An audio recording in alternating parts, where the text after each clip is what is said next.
I have never had anybody check up on me consistently the way depression does.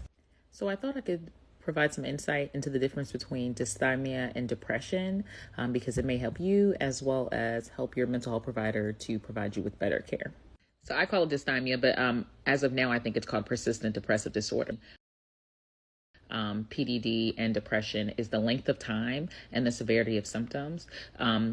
Persistent depressive disorder lasts at least 2 years, whereas less than that would be depression. And the symptoms are actually milder. You're dealing with them for a longer amount of time. And just to give you all a little timeline, how long has this pandemonium, panda bear been going on? And dysthymia is if you've been experiencing depressive symptom for 2 years. Think about it. Now, I don't want you to think that because persistent depressive disorder may have milder symptoms that it can be less of an interference with your life.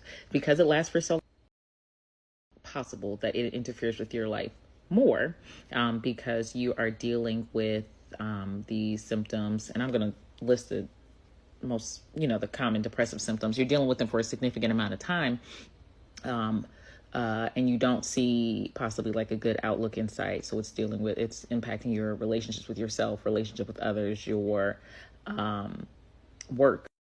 One of the biggest things that will be helpful for you to understand and to possibly express to your clinician as the difference between major depressive disorder and persistent depressive disorder.